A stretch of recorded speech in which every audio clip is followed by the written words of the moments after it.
விஜயகாந்த் அவர்களை பற்றி பிரேமலதா விஜயகாந்த் அவர்கள் கூறியதை தற்பொழுது காண்போம். கல்யாணத்துக்கு முன்னே இவருடைய படங்கள் நிறைய பார்த்துருக்கேன்.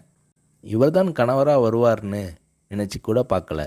எங்கள் சொந்த ஊரான மூங்கில் துறைப்பட்டில் ஒரு தேட்டர் இருக்குது. அங்கே இவருடைய படங்கள் அதிகமாக ஓடும்.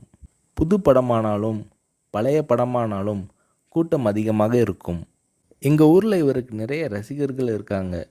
இவரது பிறந்த நாளில் நற்பணி செய்ய நான் கூட நிதி கொடுத்திருக்கிறேன். இவர்தான் என் வருங்கால கணவர்னு தெரிகிறதுக்கு முன் நடந்தது இது. என்னை பெண் பார்க்க வரும்போது சபரிமலைக்கு மாலை போட்டிருந்தார். ஒரு நடிகருக்குரிய பந்தாவே இல்லாமல் ரொம்ப சிம்பிளாக வேட்டி சட்டை போட்டு வந்திருந்தார். என்னை நேருக்கு நேராக கூட பார்க்கல. எனக்கும் அவருக்கும் நிச்சயம் செய்யப்பட்ட பின் நான் அவருடன் பார்த்த முதல் படம் புலன் விசாரணை. அவர் மதிக்கிற பெரியவங்க கிட்ட எழுந்து நின்று வரவேற்று பணிவாக பேசுவார். அவர் மனசில் ரொம்ப மதிக்கக்கூடிய கலைஞர் மூப்பனார் ஆகியோர்கிட்ட இருந்து ஃபோன் வந்துச்சுன்னா எழுந்து நின்று கை கட்டிக்கிட்டு பணிவாக பேசுவார். என்னை பிரேமான்னு அன்பாக கூப்பிடுவார்.